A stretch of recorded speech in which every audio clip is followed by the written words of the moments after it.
Hello, BookTube. I have a tag for you today. It's a tag I can't believe I've never done. The minute I saw it, I thought, no, surely you've done that, but I checked and I haven't. It's a NaNoWriMo tag. That is National Novel Writing Month, which is in full swing now, almost ending our first week, in which hundreds of thousands of people all over the world come together to write the beginning of a novel. 1,667 words a day to reach 50,000 words by the end of the month. It's a tremendously fun thing. It's grown up, even in the time that I've been doing it, it's grown up enormously. They have merch now, they have chat boards and real world meetups. If you check the NaNoWriMo website, you can find a meetup in your town, almost certainly. And the goal of NaNoWriMo is to get that manuscript out of you and onto paper, onto the screen. So the ethos of NaNoWriMo is don't edit. Now, you shouldn't do that anyway. You shouldn't edit when you write. Editing is for editing. Writing is for writing. If you edit while you write, you are hobbling yourself. It's like driving with the brakes on. And the whole ethos of NaNoWriMo is don't do that. Don't edit. Just get your word count done every day. I had a bit of an upset at the beginning of my NaNoWriMo because I thought I was doing one project, and then virtually the night before, I realized, no, it's a different project. And that has been going swimmingly, absolutely swimmingly. This morning I hit 10,000 words. I finally broke 10,000 words, which feels real. That feels like a commitment. It feels it's always this way for me. When I reach 10,000 words, I always feel like, okay, now I'm actually committed. I can't back out now. Not that I ever would, but there's a tag for NaNoWriMo. I want you all to do it. Especially all of you who are doing NaNoWriMo. I want you all to do it. The tag was created by Christina Horner. And I saw it on Ben Sanders' channel. Ben Sanders has been doing some fantastic NaNoWriMo daily videos. And it's, what have we got here? 9 questions. So I thought we'd jump right in here. Number 1 is, how many times have you done NaNoWriMo? I've done it 8 times. But because I am technically inept, the first 2 times I did NaNoWriMo don't seem to appear on my NaNoWriMo page. Now, NaNoWriMo has been updating its website constantly. Every year they do an update. And I don't know if maybe it's somewhere. Maybe those are somewhere and I just don't know how to find them. But there were 2 NaNoWriMos of mine that aren't on there. I have them, but I don't have them on the site. Question number 2 is, how did you find out about NaNoWriMo? I think I found out about it on YouTube, first of all. I can't imagine how else I would have found out about it. I think I found out about it just... Maybe I watched a writing video of some kind or other and it cropped up by the YouTube algorithm, the blessed algorithm. I'm not really sure. Question number 3 is, what was the name of the first novel you attempted to write for NaNoWriMo? And that was in 2012. And I called it King Tut, just because that's a working title. I wanted to be, King Tut. And the premise was King Tut with superpowers. I thought, okay, I want to write a historical novel, but I want it to have... fantasy elements involved, science fiction elements involved. How would I do that? I remember thinking about it, having a ball thinking about it. I thought, okay, well, I want to do the ancient Egyptians, but what kind of superpowers could I give them that wouldn't have changed history? If I want to say that I'm talking about our ancient Egyptians, the real ones, what kind of powers could they have that would not have changed anything about their history? So that they would maybe mention them, but that they wouldn't be great enough to, for instance, keep Egypt in power forever, so that the world still, the whole Mediterranean basin isn't still ruled by Egypt from North Africa. In other words, nobody firing energy beams or anything like that. What kind of superpowers could they have had that wouldn't have affected the historical record? I even went to the Egyptian wing of the Museum of Fine Arts here in Boston. Not that it takes much to get me to do that. It's one of my favorite parts in the museum.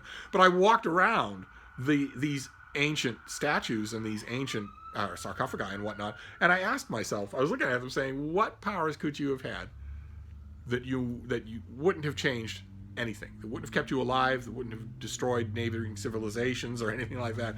And belatedly, very belatedly, I realized that the perfect answer to that question is one that the ancient Egyptians answered themselves. They believed that they had superpowers, and they wrote about it all the time. Souls that could leave their body while they're awake, souls that left their body when they were asleep, all sorts of weather and prognostication powers that wouldn't affect any of the historical record. The Egyptians believed they had those powers, so I just used those, and it was tons of fun. King Tut with superpowers was tons of fun. I fell in love not only with that storyline, but also with NaNoWriMo, because I started looking at the discussion boards and seeing the tremendous sense of community that was involved. So that was the start of it for me.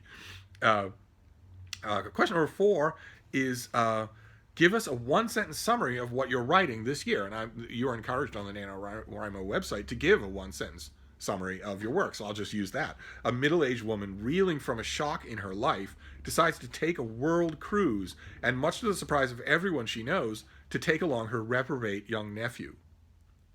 And that is turning out to be it is just a fantastically fun time writing. I am having so much fun, which is the pure example. That is the pure indication that this was the right choice.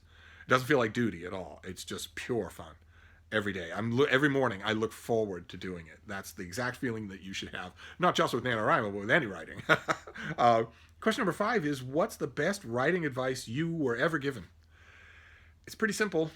I was given it by a writer, and he's no longer alive, but I've kept it going, and I wish that I could imprint it on the cornea of every single person listening to me. His advice was, don't ever wait. Don't wait till the end of your day. Don't wait till the end of the month. Don't wait till you retire. Don't wait till you win the lottery. Don't wait. Do it right away. Do it now. You have no time at all. And his life was a perfect example. His death caught him by surprise. I guarantee it. And he didn't. He largely followed his own advice. He didn't wait, mostly. So that aspect, anyway, at least, you can be grateful for. None of you should wait either, at all. Not this week, not this month, not today. Don't wait. Don't say, well, I've got this big event on Monday and it's Sunday night, so obviously I'm not going to be any good until Tuesday afternoon. No, no. All you need is the note function on your phone. All you need is a piece of paper and a pen. You don't need much. You can work every day, and you should. Question number 6 is, did you ever take a year off from NaNoWriMo? And no, I would never do that. No, I love it. Absolutely love it. It can be a little bit of an annoying when, like for instance, in a year like this year where I had a little dipsy doodle right at the end and I had to change a project. That doesn't always usually happen, but that annoyance goes away. I picked right. Same thing as last time this happened, where it was the right decision. So no, I would never do that. I love the challenge of it, because even though I don't have a normal job, I don't have family obligations, I don't have school, I'm not even wearing pants. Even though all that is true, it still requires an effort on my part to find time in the day to write 1,667 words. This first week of NaNoWriMo, I'm doing 1,700 words a day, trying to sort of give myself a buffer. As you should, if you're on track right now, you should be giving yourself a buffer, because you know perfectly well the end of November is going to cause you to pull you away from your work. You should have a buffer for the days when you know you're going to miss a day. I just said you should work every day, and you should, but let's be real. It's going to happen. Probably won't happen with me, but it'll happen with most people. But even so, it's not. I have lots of other stuff to do. I have lots of other writing to do, and I would still never dream of missing it. No. Question number 7 is, what's your biggest inspiration for figuring out what to write? It's what I mentioned.